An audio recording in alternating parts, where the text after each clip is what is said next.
Olá, família vascaína. Vamos te manter informado com as notícias do Clube de Regatas Vasco da Gama, mas antes gostaria de pedir o seu like e sua inscrição. A gente prometeu ontem. Vai ser mais fácil ouvir. E agora a gente vai falar sobre as polêmicas da arbitragem do Vasco e São Paulo, tá? A começar por um possível pênalti em Gabriel Peck. E o ponto desse pênalti aí que não foi marcado foi porque ele parece muito...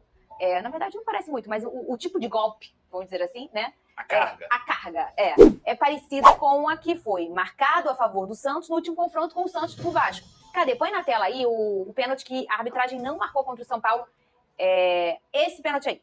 Pra mim, no meu coração, isso aí é do futebol, tá? Mas eu também achei do futebol contra o Santos e eles marcaram. Esse é o problema, né, Pedrosa? O maior problema da arbitragem brasileira se chama critério. Eles não têm critério. A gente pode lembrar numa carga do Pedro Raul no primeiro turno. A gente pode lembrar dessa carga aí no Gabriel Peck no segundo turno. Eu acho que o do Pedro Raul foi pênalti. Não tem nem discussão. Muito. Agora, se você for pegar o lance do Marcos Leonardo e for pegar o lance do Gabriel Peck, eles são até lances diferentes, só que com uma carga parecida. E te digo mais, o defensor do São Paulo entrelaça o pé por baixo com o Gabriel Peck, coisa que não aconteceu no lance do Marcos Leonardo. Eu, Fernando, no meu entendimento de futebol, o que eu entendo como o futebol deve correr de forma tranquila, pensando até numa Premier League, que também erra, mas é o melhor futebol do mundo, cara, nenhum dos dois lances foi pênalti. Nem o do Gabriel Peck e nem o do Marcos Leonardo. O problema é o critério da arbitragem brasileira. Se foi pênalti no Marcos Leonardo, tinha que ter sido marcado pênalti no Gabriel Peck. Ponto. A resolução é essa. Esse aí é do Marcos Leonardo.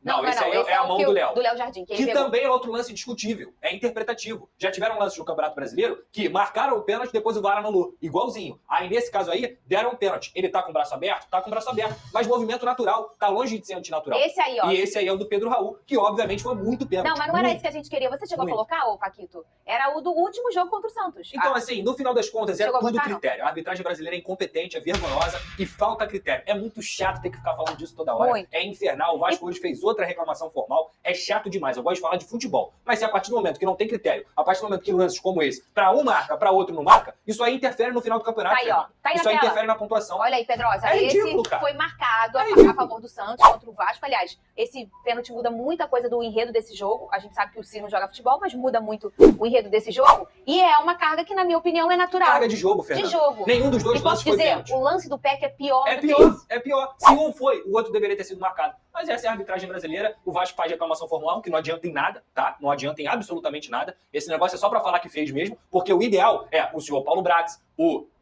Lúcio Barbosa, que é o senhor do Vasco hoje, o diretor de futebol Paulo Brax, é a diretoria do Vasco, e lá na CBF tem que fazer pressão. Todos os times fazem. O Santos na semana do jogo. Aqui ao lado. O Santos na semana do jogo foi lá fazer estreitalatos com a CBF. O que aconteceu? Isso aí. Por que o Vasco não vai pressionar? Notinha não adianta de nada. E sabe qual é o ponto? Até a nossa querida Nadine, eu vi ela nas redes sociais, que aliás é ótima, a Nadine sempre dá a opinião dela pra ela, falando que esse lance do Léo, que foi o pênalti marcado não foi pênalti. Não, ela falou que não foi pênalti. E na boa, eu falo isso pra vocês aqui, esse pênalti aí do Léo. Eu falo pra vocês aqui, zonearam a regra do mão na bola na mão, é mão, não é mão. Aí você vê o pessoal da antiga, né? Ué, mas não teve a intenção. Aí teve uma época que não importava. Você corria o risco de abrir o braço e não sei o quê. Agora não tem mais isso. Aí uma hora tem a intenção, outra hora não é com intenção. Você já nem entende mais a regra. E cada hora marca uma coisa. Se bater na coxa, bater na mão, não é. Mas bate na coxa, bate na mão, é. Se é natural, não é. Se é abraço aberto, se é abraço fechado. E tem um ponto também. Se a gente entender. for parar e analisar, diante de vários erros da arbitragem brasileira no futebol brasileiro, não tem uma cobrança da equipe que deveria cobrar dos árbitros, ou seja, da chefia. Porque eles acham, eles passam a mão na cabeça, eles defendem, então nunca vai melhorar. Não adianta a gente ficar debatendo, perdendo minutos do nosso programa falando da péssima arbitragem, sendo que o chefe de arbitragem do futebol brasileiro acha que tá ok, acha que tá tudo bem, e passa a mão na cabeça e ainda defende. Porque ele faz aquele como que eu vou chamar aquele programa terça-feira, toda terça? Aquilo é patético. Aquele show. Pelo amor de Deus, aquilo ali é um show que ele gosta de aparecer muito mais do que os jogadores, que o espetáculo, enfim, e defende a arbitragem brasileira, que, eu repito, é pífia, pavorosa. Ó, o Botafogo... Faltam 12 rodadas para o fim do Campeonato Brasileiro. O Vasco, que já esteve na lanterna da competição, está agora a 1 ponto de sair da zona do rebaixamento. Depois do empate sem gols contra o São Paulo no sábado, o técnico Ramon Dias voltou a demonstrar confiança na permanência do time na Série A. 11 rodadas atrás, o Vasco estava rebaixado e hoje é competitivo diante dos melhores times do Brasil. O otimismo está virando marca registrada do treinador. Eu vejo um futuro promissor. Estou feliz com o time que está melhorando cada dia mais. Vamos seguir lutando, vamos seguir brigando até o final. O Vasco não vai cair, não vai cair. O time se representa nesta terça no CT do clube e só volta a jogar na quarta da semana que vem, diante do Fortaleza também em São Januário. Nesse período vai ser possível recuperar jogadores lesionados, treinar e reforçar o otimismo de todo o grupo. Temos que pensar que nós vamos brigar até o final.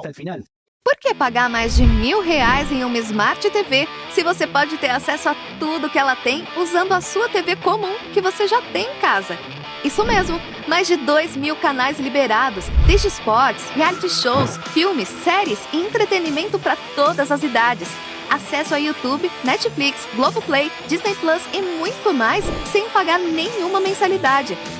Inadimplência com Vasco é mais uma polêmica na trajetória da 777 Partners. As recentes polêmicas envolvendo o atraso do pagamento da 777 Partners ao Vasco aumentaram as críticas da opinião pública e dos torcedores aos investidores norte-americanos. No entanto, esse foi apenas mais um episódio acerca da imagem da empresa no noticiário. Nos últimos dias, a 777 voltou a ser pauta de denúncias graves de publicações internacionais. Um dos maiores jornais dos Estados Unidos, o The New York Times, publicou um artigo falando sobre o acordo dos donos da SAF Cruz Maltina pela compra do Everton, da Inglaterra. O título da matéria, aliás, foi a empresa misteriosa com um pé na Premier League.